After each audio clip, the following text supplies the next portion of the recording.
ये तो बहुत गलत किया है बीएसएससी ने और बिहार सरकार ने। 2014 की जो बहाली है उसको आप पूरा सीट नहीं भर रहे हैं, तो सबसे पहले तो आप उसको भर दीजिए। जो 8 साल से लगे हुए हैं इस बहाली में, और वो हजारों ऐसे अभ्यर्थी जिनकी उम्र भी अब समाप्त हो चुकी है, पदों पर बहाली पूरी होनी चाहिए। लेकिन क्या किया बीएसएससी ने, 1757 सीट खाली है और 1778 को काउंसलिंग कराने के बाद 1778 को बाहर कर दिया। ये कहाँ का न्याय है भाई? तो आपने इन लोगों को मौका कहाँ दिया फिजिकल के लिए? जिन लोगों ने फिजिकल के लिए अप्लाई किया था उनको तो आप फिजिकल के लिए मौका देते। जब वो फिजिकल नहीं पास करते तब आप ये बात करते। 2014 की बीएसएससी की वैकेंसी थी, लेकिन अभी तक बहाली जो है कुछ अभ्यर्थियों की नहीं हुई। 1778 अभ्यर्थियों को बाहर कर दिया गया। कहा गया कि आप लोग अभ्यर्थी जो हैं, आप लोगों की बहाली नहीं होगी। और छात्र नेता दिलीप लगातार बीएसएससी के अभ्यर्थियों के साथ खड़े रहते थे। हमेशा जो है 8 साल से जिस तरीके से प्रदर्शन पटना की सड़कों पे होता था, हमेशा साथ देते थे। दिलीप, बहुत बहुत स्वागत है हमारे चैनल में। जिस तरीके से बीएसएससी के 1778 अभ्यर्थियों को बाहर कर दिया गया, उसको लेकर क्या कुछ कहिएगा? देखिए, ये तो बहुत गलत किया है बीएसएससी ने और बिहार सरकार ने।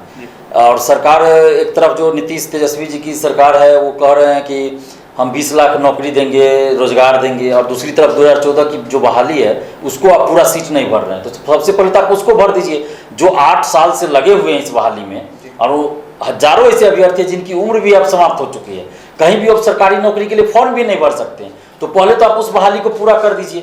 13,120 पद पे बहाली निकली थी, 13,120 पदों पे बहाली पूरी होनी चाहिए। लेकिन क्या किया बीएसएससी ने, 1757 सीट खाली है और 1778 को काउंसलिंग कराने के बाद 1778 को बाहर कर दिया। ये कहाँ का न्याय है भाई? आपको 13,120 पदों पे बहाली करनी थी ना, आपको एक भी सीट खाली नहीं रहना चाहिए। आप पद प्राथमिकता कर रहे हैं, तो आपने इन लोगों को मौका कहाँ दिया फिजिकल के लिए? जिन लोगों ने फिजिकल के लिए अप्लाई किया था उनको तो आप फिजिकल के लिए मौका देते। जब वो फिजिकल नहीं पास करते तब आप ये बात करते, लेकिन फिजिकल के लिए इन लोगों को मौका ही नहीं दिया गया और कह रहे हैं कि पद प्राथमिकता के आधार पर इन लोगों का सिलेक्शन नहीं हो सकता।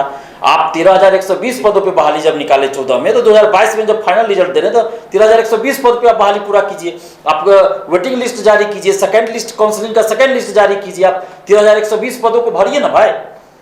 छात्रों की मांग है, जो इस बहाली में 8 साल खपा दिए, अपनी जवानी बर्बाद कर दी इस बहाली के लिए, और उनको आप अभी मतलब बाहर कर रहे हैं, सीट खाली है। ये कहाँ का न्याय है भाई? ये तो अत्याचार है, घोर अन्याय है ये।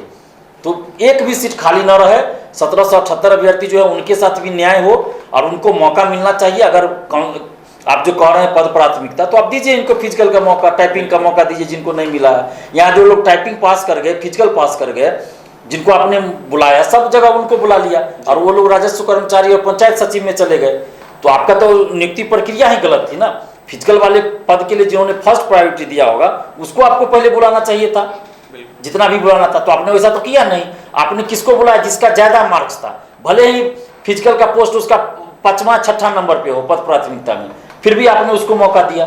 तो गलत तो आपने चयन में किया है, आपकी नियुक्ति प्रक्रिया गलत है, तो उसको सुधारिए और 1778 अभ्यर्थियों को आप मेरिट लिस्ट में लाइए, इनको मौका दीजिए और सीट खाली नहीं रहे, वेटिंग लिस्ट जारी हो। जैसे कि बहुत जगह लोग ज्वाइन नहीं कर रहे हैं, दरोगा में हो गया, बीपीएससी में हो गया, रेलवे में हो गया, कहीं और हो गया, तो लोग ज्वाइन भी नहीं कर रहे हैं। तो वैसे लोगों का जो सीट खाली हो रहा है, तो आप वेटिंग लिस्ट जारी कर दीजिए और उसके बाद आप सेकेंड लिस्ट भी काउंसलिंग का जारी कीजिए, ताकि एक भी सीट खाली न रहे। मेरा सीधा सीधा इतना कहना है कि 13,120 पदों पे आप बहाली कीजिए, क्योंकि आपने वैकेंसी 13,120 पदों के लिए निकाला था और 8 साल बीत चुका है, और इतने हजारों लोग का जिंदगी आप बर्बाद कर रहे हैं, उनका कैरियर बर्बाद कर दिए, और आप उनको बाहर कर रहे हैं और सीट खाली रख रहे हैं, तो कहीं से उचित नहीं होगा। इस तरह से आप बहाली कीजिएगा तो कभी सीट फुला नहीं होगा।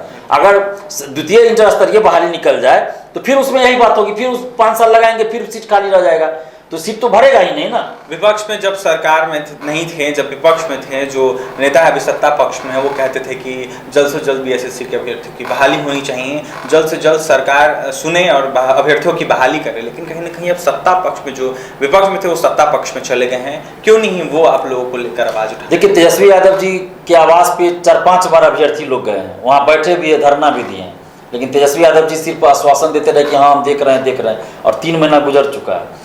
3 महीना से चल रहा। जब वो विपक्ष में थे, विपक्ष के नेता थे, उस समय भी उनके आवास पे गए थे, तो उस समय बोल रहे थे हम तो सरकार में नहीं है, जो सरकार में रहते तो हम तुरंत कर देते। लेकिन जब सरकार में आ गए उसके बाद भी 4-5 बार लोग गए हैं वहाँ, फिर भी वो कह रहे हैं कि हम देख रहे हैं, लेकिन अभी तक कुछ हुआ नहीं है। तो तेजस्वी यादव जी को चाहिए कम से कम आपने जो वादा किया उसको निभाइए। और ये तो अन्याय हो रहा है ना, अगर बाहर किया जा रहा है, किसी को नौकरी छीन रहे हैं आप एक तरह से, दूसरी तरफ आप कह रहे हैं 10 लाख का 20 लाख नौकरी देंगे और यहाँ आप नौकरी छीन रहे हैं, तो पहले तो अब जो नौकरी वैकेंसी निकली उसको पूरा करें। और यहाँ क्या हो रहा है, नियुक्ति पत्र बांट रहे हैं और फोटो खिंचा के डाल रहे हैं जी। चाहे वो तेजस्वी जी हो या नीतीश कुमार जी हो, ये नियुक्ति। लेकिन इस नियुक्ति के लिए कितने बार तेजस्वी यादव जी ने आवाज उठाया? 2014 की वैकेंसी थी, एक बार भी तेजस्वी यादव जी ने कभी ट्वीट किया या कभी फेसबुक पे पोस्ट भी किया? नहीं। या कभी आवाज उठाया? नहीं। हम लोग लाठी खाए, मार खाए, पीटी से हम लोग लड़ रहे हैं। लेकिन आज तक तेजस्वी यादव जी विपक्ष के नेता थे, उस समय सत्ता में भी रहे 2017-16 में, 16-17 में, 15 से लेके 17 तक सत्ता में भी रहे। उसके बाद वो विपक्ष में भी आ गए, लेकिन कभी इस बहाली के लिए तो आवाज नहीं उठाए।